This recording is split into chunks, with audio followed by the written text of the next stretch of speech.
क्या है मुद्दा?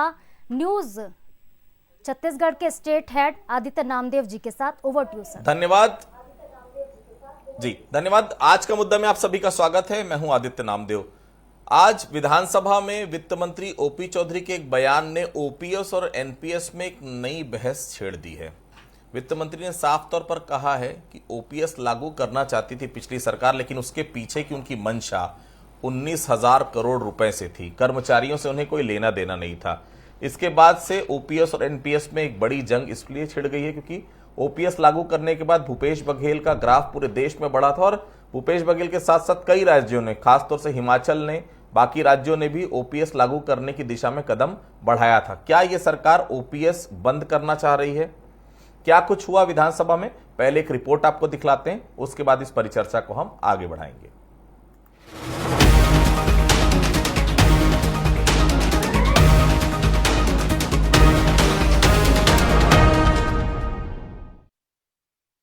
पीआरडीएफ से 19,136 करोड़ रुपए का राज्य को प्राप्त होना है।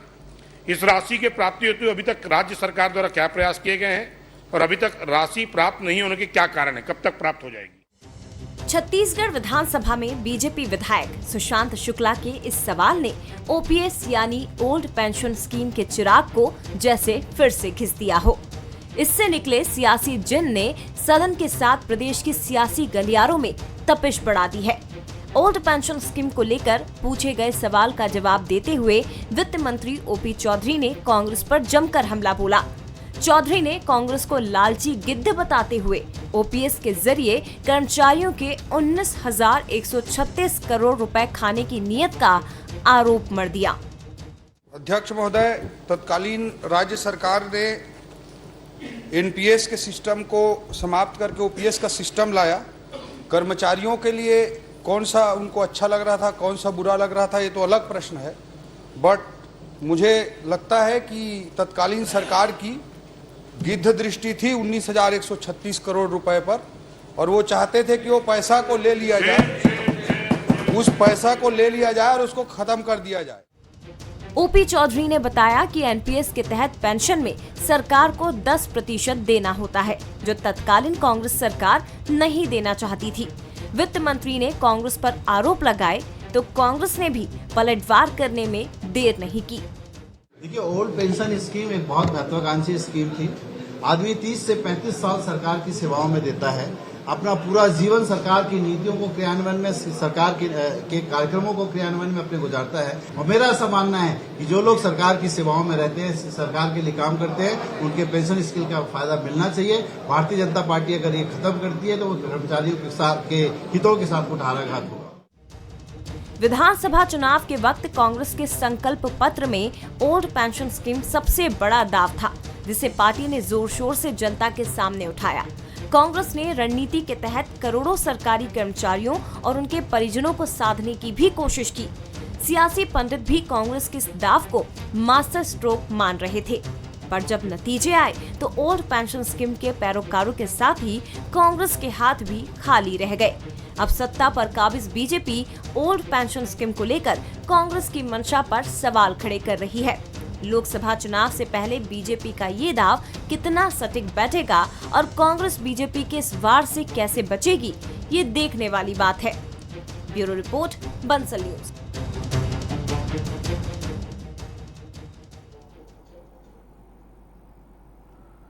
चुनाव में कांग्रेस ने ओपीएस को ब्रह्मास्त्र के तौर पर इस्तेमाल किया। ये बात अलग है कि कुछ राज्यों में इसका फायदा मिला और कुछ फायदा देने के बावजूद नुकसान हो गया। अगर हम बात करें, हिमाचल में पुरानी पेंशन योजना के नाम से कांग्रेस को बड़ी जीत मिल गई, तो वहीं राजस्थान और छत्तीसगढ़ में पुरानी पेंशन योजना लागू करने के बाद भी हार का मुंह देखना पड़ गया। मसला ओपीएस यानी ओल्ड पेंशन स्कीम और एनपीएस यानी न्यू पेंशन स्कीम पर राजनीति भी खूब गर्माती रही। छत्तीसगढ़ में 2018 के चुनाव में कांग्रेस सरकार ने खूब प्रचार किया कि भाजपा की सरकार आई तो पुरानी पेंशन बंद हो जाएगी। आज विधानसभा में वित्त मंत्री ओपी चौधरी के बयान के बाद कर्मचारी कांग्रेस की गई पुरानी बातों को याद कर रहे हैं। पुरानी पेंशन योजना कहीं बंद नहीं हो जाएगी, ये लग रहा है उनको। मैं आगे बढ़ूं उसके पहले एनपीएस और यूपीएस के बारे में कुछ बातें आपके लिए समझना जरूरी है। दरअसल ओल्ड पेंशन स्कीम 2004 में बंद हो चुकी है। उसके बाद नौकरी में आए लोगों को पुरानी पेंशन स्कीम का लाभ नहीं मिल रहा है। पुरानी पेंशन स्कीम में सिर्फ कर्मचारी ही अपना अंशदान करते थे। सरकार की तरफ से उसमें अंशदान नहीं किया जाता था, जबकि उसके बदले लाई गई एनपीएस योजना में नियोक्ता और कर्मचारी दोनों को अंशदान करना पड़ता है। मसलन कर्मचारियों को भी अपना अंशदान देना पड़ता है और उतना ही सरकार को जमा करना पड़ता है और ये राशि जमा होती है पीएफआरडीए में। मसला यहीं पर फंसा है। आज ओपी चौधरी ने यह कहा कि ओल्ड पेंशन स्कीम लागू करने वाली पिछली सरकार को कर्मचारियों के हित से कोई मतलब नहीं था, वो केवल खुद का हित साध रही थी।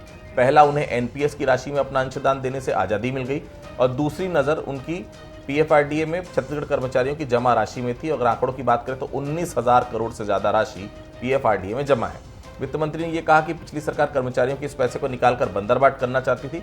अब इसी बात को लेकर कर्मचारी आशंकित हैं। कर्मचारियों को यह लग रहा है कि जब ओपीएस लागू करने के पीछे पिछली सरकार की मंशा पैसों के बंदरगाट की अगर रही होती तो आखिरकार ये योजना भाजपा सरकार आगे कैसे कंटिन्यू करेगी। दूसरी चिंता की बात कर्मचारियों की भी कि ओपीएस को लेकर केंद्र सरकार पहले ही हाथ खड़ी कर चुकी है। जाहिर है हर बात में मोदी सरकार की दुहाई देने वाली छत्तीसगढ़ की जो यहाँ की विष्णुदेव सरकार है, क्या वो मोदी सरकार के खिलाफ जाएगी?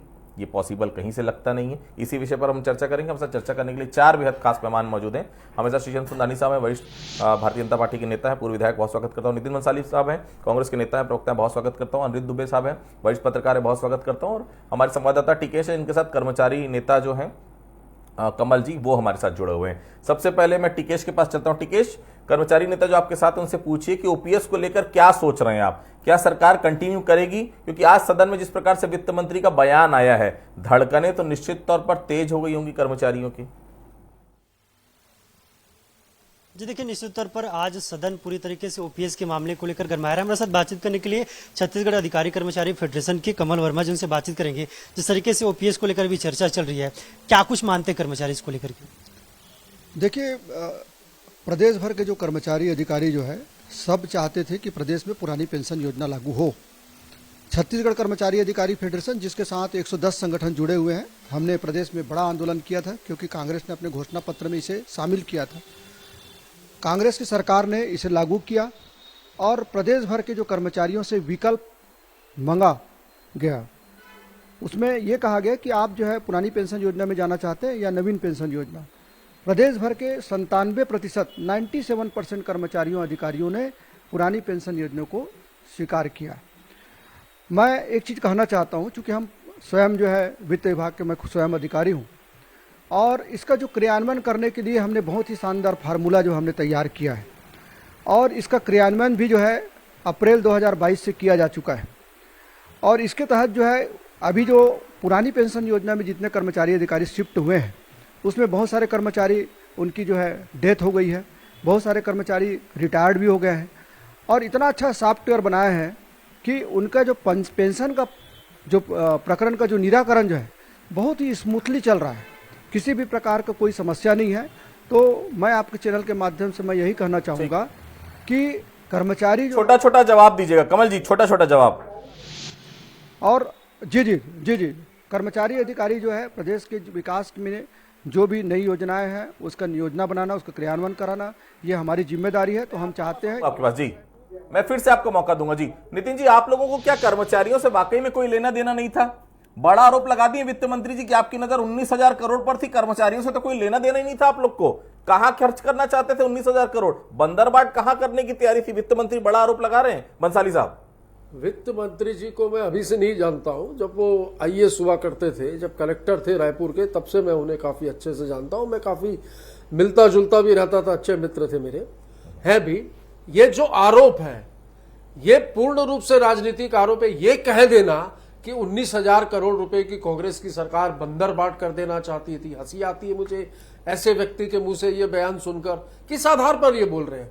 ये किसके विश्वास में ये बात बोल रहे हैं? सिर्फ अपने नंबर बढ़ाने के लिए विधानसभा में इस तरीके की बात करना, मुझे लगता है ओपी चौधरी यूं भले यूपीएससी क्रैक करके आए होंगे, पर राजनीतिक रूप से मुझे लगता है अभी परिपक्वता की ओपी चौधरी जी में निश्चित तौर पर कमी है। इस प्रकार के आरोप लगाना, पूरे देश में यदि हम कर्मचारियों की संख्या की बात करें आदित्य जी, तो 10 करोड़ है। और मैं सिर्फ छत्तीसगढ़ की बात नहीं कर रहा हूं, केंद्रीय कर्मचारी संगठन, चाहे वो रेलवे के हो, रक्षा मंत्रालय के हो, पूरे देश के 10 करोड़ कर्मचारी संगठन, जो 10 करोड़ कर्मचारी जो है, जो संख्या 10 करोड़ है, वो ओल्ड पेंशन स्कीम के फेवर में। बहुत फिर ये कैसे कह सकते हैं कि बीच में इंटरप्ट कर रहा हूं आपको, पी चिदम्बरम कौन थे? वित्त मंत्री थे। 2008 में उन्होंने कहा था बहुत साफ, एनपीएस को अपनाने की अपील की थी उन्होंने। 2008 में यूपीए सरकार के मंत्री थे पी चिदंबरम, एनपीएस का उन्होंने समर्थन किया था। मुझे लगता है कॉन्टेक्ट सिंह अहलूवालिया ने साफ तौर पर कहा कि ये पूरी तरह से बर्बाद करने वाली स्कीम है, राजकीय कोष सब कुछ खत्म हो जाएगा। चिदंबरम साहब की तो बात मान लीजिए कम से कम। देखिए, आप ये काफी स्टडी करके बैठे हैं, मुझे ऐसा लग रहा है, और काफी सीनियर आप जर्नलिस्ट हैं, मैं काफी सालों से आपको भी जानता हूं। आप यदि ये कह रहे हैं, लेकिन ये बात मेरे संज्ञान में नहीं है, इसलिए मैं इस विषय में कोई बात नहीं कहूं। चलिए सुधानी साहब, आप लोग हर चीज को क्या बदलने के मूड में, क्या बदलबो सब कुछ बदलबो, आप लोग ओपीएस भी बदल देंगे लग रहा है। जब योजना पर ही आज सवाल उठा दिया वित्त मंत्री जी ने, तो अब तो बच्चा कि अब तो साफ क्लियर नजर आ रहा है कि एनपीएस ही लागू करेंगे आप लोग, ओपीएस तो करेंगे नहीं। सुंदरनी साहब, कोई भी आदित्य जी योजना को बदलने का इरादा भारतीय जनता पार्टी का नहीं है। जो भी जनहित में योजना होगी, ये एनपीएस की जो योजना लागू हुई थी अटल जी की सरकार, मनमोहन सिंह जी की सरकार के समय की है, सभी राज्यों की सहमति के आधार पर लागू की गई थी। लेकिन यहाँ जो छत्तीसगढ़ की सरकार ने ओपीएस लागू किया, कहीं न कहीं आदित्य जी 19,136 करोड़ रुपए पे निगाह थी सरकार की, कांग्रेस की सरकार की, क्योंकि आर्थिक संघर्ष से जूझ रही थी सरकार। कहीं न कहीं उनको एक ले जाती सुनानी साहब, नहीं घर नहीं ले जाती, लेकिन उनको अपनी योजनाओं का क्रियान्वयन करने के पैसों की आवश्यकता थी। उनको लगता था कि 19,136 करोड़ केंद्र से आ जाएगा तो हम अन्य मदों में खर्च करेंगे, कमीशन खोरी, बंदर बाट, ये सब करने का अवसर भी मिल जाता। लेकिन बड़े दुर्भाग्य की बात है कि ये सिर्फ योजना जितनी भी कांग्रेस सरकार ने बनाई वो अपने हितों के लिए बनाई।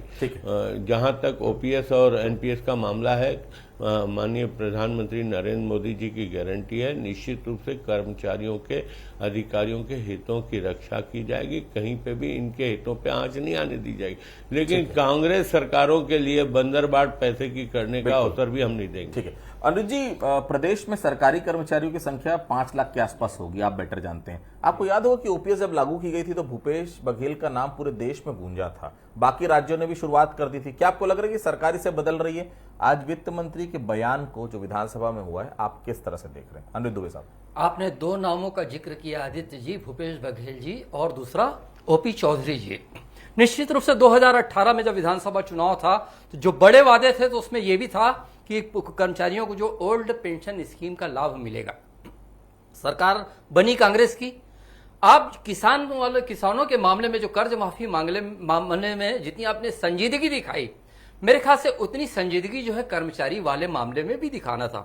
क्या है कि थोड़ा सा वक्त मुझे लगता है कि खींचा गया, कर्मचारियों से ओपिनियन मांगा गया, उनसे राय ली गई कि आप ओल्ड पेंशन स्कीम में जाना चाहते हैं या नई पेंशन स्कीम में जाना चाहते हैं। तो कर्मचारियों ने 97% कर्मचारियों ने ओल्ड पेंशन स्कीम के लाभ लेने की बात वहां पे जो है लिखित में दी थी। उसके बाद जो है आज फेडरेशन के जो नेता भी हमारे से जुड़े हैं वो अच्छी तरह जानते हैं, आंदोलन भी हुआ, विरोध भी हुआ, देखते देखते 5 साल निकल गए। मेरा वही कहना कि जो आपने किसानों के मामले में जो कॉन्क्रीट निर्णय लिया, काश उस समय कुछ हो पाता। जहां तक ओपी चौधरी जी की बात है तो मेरे भाई नितिन भंसाली जी बोल रहे थे कि जानता हूं, तो मैं ओपी चौधरी जी को मैं भी जानता हूं। नगर निगम कमिश्नर के रूप में देखा और बाद में रायपुर कलेक्टर के रूप में देखा, और कर्मचारियों की बात को वो अच्छे से समझते हैं क्योंकि नगर निगम में कर्मचारी महासंघ के नेताओं से उनके नजदीकी संबंध थे। और जब कलेक्टर थे तो इतनी जो शिक्षा कर्मियों की जो हड़ताल थी जिससे पूरा प्रदेश हिला हुआ था, उसको तोड़वाने में भी ओपी चौधरी जी की बहुत अहम भूमिका थी। लेकिन आज जो है और दूसरी बात यह है कि फिर मैं एक बार भूपेश जी की बात कर रहा हूं कि जब वो बहुत बड़े नेता हो गए थे और हिमाचल प्रदेश और राजस्थान में भी यही जो ओल्ड पेंशन स्कीम लागू करेंगे, ये कांग्रेस का वादा था और जो कि अटक गया मामला। और जहां तक ओपी चौधरी जी की बात है तो अब जो है कि कर्मचारी आज आने के ये बयान के आने के बाद, सदन में उनकी ये बात आने के बाद बड़ी संशय की स्थिति में है क्योंकि केंद्र में भी सरकार जो है बीजेपी की और प्रदेश में भी डबल इंजन वाला मामला है। तो डबल इंजन का जो शोर है वो अभी थोड़ा सा कर्मचारियों को भयभीत करके रख दिया है। आदित्य जी, ठीक है, टिकेश जी पूछिएगा थोड़ा सा कमल जी से। वित्त मंत्री ने कहीं ये बात कही नहीं है फिलहाल कि ओपीएस वो बंद कर रहे हैं, लेकिन सोशल मीडिया में कई तरह की आशंका व्यक्त हो रही है। कर्मचारी के तौर पर बताइए, एक बार जब डिडक्शन शुरू हो गया होगा आप लोग का, तो क्या इस सरकार ये इसको रिवर्ट कर सकती है? ऐसा लग रहा है आप, क्योंकि आप खुद वित्त विभाग के अधिकारी हैं। फिलहाल स्टेटस क्या है पूरे प्रदेश में ओपीएस का? कमल जी, जी देखिए, निश्चित तौर पर जिस तरीके से ओपी चौधरी ने आज पूरे सदन में जवाब दिया और निश्चित तौर पर जिसके बाद कर्मचारियों का क्या कुछ उनका रिस्पांस है, जिस तरीके से 97% कर्मचारियों ने इसको लेकर के आवेदन किया था, क्या लग रहा है जिस तरीके से आज बयान आया सदन में वित्त मंत्री ओपी चौधरी का, क्या लग रहा है जारी रहेगा? देखिए, माननीय वित्त मंत्री जी जो है, जब पहले जो है एक सामान्य जो है IAS अधिकारी थे और महामंत्री थे भाजपा के, उस समय भी हम लोग लगातार मिलते थे। वो स्वयं जो है NPS के खिलाफ में थे। वो चाहते थे कि ये जो NPS है वो बंद होना चाहिए। तो प्रदेश में जो है OPS लागू हो चुका है, उसके लिए सॉफ्टवेयर भी तैयार किया जा चुका है, अनेकों प्रकरण के जो है निराकरण भी हो चुके हैं और सब कुछ जो है सिस्टमेटिक चल रहा है। तो मेरे विचार से शासन को इस दिशा में किसी प्रकार के और कोई सोचना नहीं चाहिए, क्योंकि इसमें किसी प्रकार कोई समस्या भी नहीं है। और जो पैसा जो है इतना अच्छा जो नीति बनाया है कि वहाँ से जो NSDL से जो पैसा मिलता है कर्मचारियों को चालान के माध्यम से उनको जमा करना पड़ता है। ताने तो नहीं लगाए कि बंद होगा? नहीं, हमको नहीं लगता कि बंद होगा, क्योंकि माननीय वित्त मंत्री जी बहुत संवेदनशील है और प्रदेश के मुख्यमंत्री भी बहुत संवेदनशील है। उम्मीद यही कि आपकी जो आशंकाएं हैं उस आशंकाओं का निराकरण तुरंत हो। वह बहुत धन्यवाद करता हूं कमल जी। और मैं वापस नितिन जी के पास चलता हूं। नितिन जी, आप लोगों ने OPS लागू किया था और अच्छे से प्रचारित भी किया, पर कर्मचारियों ने आपका साथ नहीं दिया। नितिन जी, साथ देते तो आप लोग जीत जाते। मतलब साफ है, कर्मचारियों को बहुत फायदा नहीं दिखा इसका। आपकी मंशा तो नहीं भाप गए थे जो ओपी चौधरी साहब कह रहे हैं कि पैसा आए इसके पीछे कहीं और लगा दो? क्या कुछ कहेंगे? मैं इसको चुनावी राजनीति की ओर नहीं ले जाऊंगा आदित्य भाई, क्योंकि जैसा कि कमल वर्मा जी कर्मचारी नेता हमारे साथ जुड़े हैं, वो तो बिल्कुल फेवर कर रहे हैं। वो कह रहे हैं कि सब चीजें बहुत अच्छे से चल रही थी और बहुत अच्छा उसका रिस्पांस मिल रहा था। उन्होंने ये भी कहा कि ओपी चौधरी खुद NPS के खिलाफ थे, तो बात बचती कहाँ है मेरे बोलने के लिए कुछ? मुझे ये बताइए, जब इस देश के राष्ट्रपति, प्रधानमंत्री, सांसद, मुख्यमंत्री, विधायक, चुने हुए जनप्रतिनिधि सब में से कोई भी एक पैसा भी उनके वेतन से नहीं कटता, पर आजीवन उनको और उनके परिवार को पेंशन मिलती है, फिर हमारे कर्मचारी साथियों के साथ अन्याय क्यों?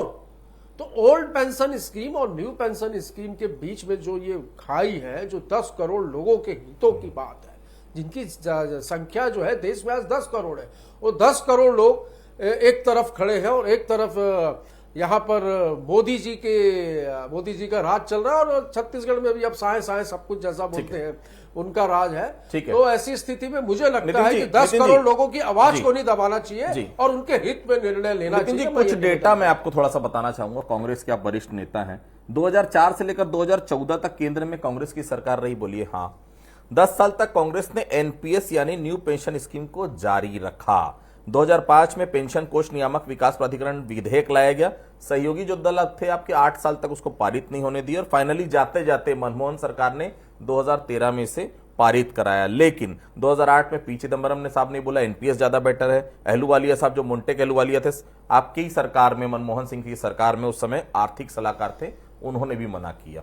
मैं आऊंगा आपके पास। भूतकाल में नहीं जाना चाहिए, भविष्य में सोचना चाहिए। जी सुंदरी साहब, क्या सरकार पुरानी पेंशन योजना लागू करेगी या OPS वापस ले रही है? एकदम क्लियर जवाब। कांग्रेस जो डरा रही थी कि भाजपा की OPS बंद हो जाएगी, सच तो नहीं हो जाएगा वो? देखिए, कांग्रेस डराती रहे, कर्मचारियों को डरने की जरूरत नहीं है।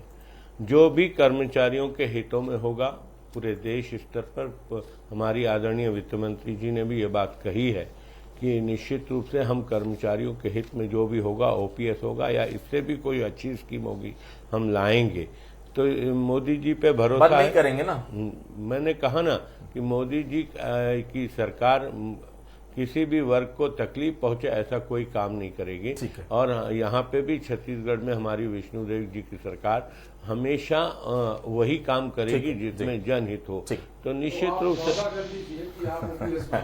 देखिए, मैं ये कह रहा हूँ कि कर्मचारियों का हितों को अनदेखा नहीं करेगी। बिल्कुल विश्वास रखिए भाई। सुंदरानी साहब बोल रहे तो विश्वास रखिए। दुबे साहब, लोकसभा चुनाव के पहले क्या इतना बड़ा जोखिम सरकार ले सकती है? वित्त मंत्री के बयान के मायने क्या है? क्या केवल कांग्रेस पर निशाना है या संशय की स्थिति को पैदा करना है? आज का बयान किस रूप में आप देख रहे हैं?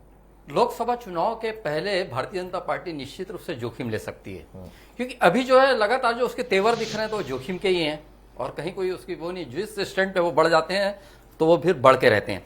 ओपी चौधरी जी की जहां तक बात है तो मैं ये मानता हूं कि पहले वो अधिकारी रहे, IAS अफसर रहे, नेता बाद में बने, तो औरों की तरह उनकी बातें जो है गोल मोल नहीं होती आदित्य जी। बिल्कुल आप भी देखेंगे वो स्ट्रेट फॉरवर्ड बोलते हैं और अभी जो बजट भी पेश किया गया तो उन्होंने बड़ा मतलब उनका रुख आक्रामक था, उसमें जो राजनीतिज्ञ के गुण कम दिख रहे थे, अधिकारी के गुण जो है सदन में ज्यादा दिख रहे थे।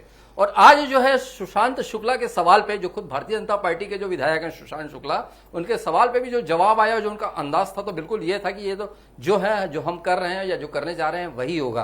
तो मुझे लगता है कि यहाँ पे जो लोकसभा चुनाव भी हो तो शायद भारतीय जनता पार्टी जो है मतलब इतना किंतु परंतु या बहुत तनाव में नहीं रहेगी, जो उसको करना है, जिस दिशा में आगे बढ़ना है वो बढ़ेगी। दुबे साहब, इसी से एक छोटा सा सवाल है, फिर मैं इसको वाइंड अप करूंगा।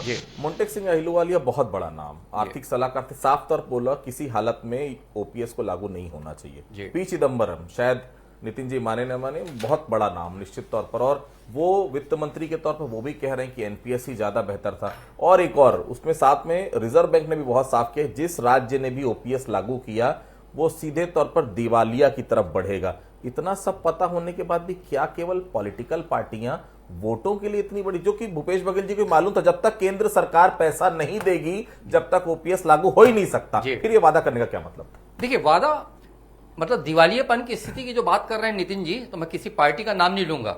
आज कौन सी पार्टी इसकी दिवालियापन की कोई चिंता कर रही है? मतलब ये इनके प्रकार सरकार बनाना है तो इतने बड़े वादे हो रहे हैं कि खजाना खाली हो जाए। जब उस पर खेला जा सकता है राजनीतिक पार्टियों द्वारा, तो ये कौन सा बड़ा मुद्दा है? इस पे भी खेल जाएंगे ये लोग। तो देखिए, एनपीएस और यूपीएस की जंग जारी है, एनपीएस और ओपीएस की जंग जारी। और सबसे बड़ी बात है ओल्ड पेंशन स्कीम, खुद कांग्रेस ने भी उस समय कहा था ओल्ड पेंशन स्कीम अगर आई तो दिक्कत हो सकती है। एनपीएस को अपनाने की बात की थी, 10 साल सत्ता में रहते हुए वो लागू नहीं कर पाई, जाते जाते 2013 के एंडिंग में लागू हुई। अब फिर से वापस एनपीएस वर्सेस ओपीएस हो गया है वित्त मंत्री के बयान के बाद। कर्मचारियों का रुख क्या होगा ये तो लोकसभा चुनाव बताएगा, लेकिन फिलहाल इस विषय पर आप सभी लोग शामिल हो, आप सभी लोगों का बहुत बहुत धन्यवाद। आज का मुद्दा फिलहाल इतना ही, बाकी खबरों के लिए आप बने रहिए बंसल न्यूज के साथ। नमस्कार।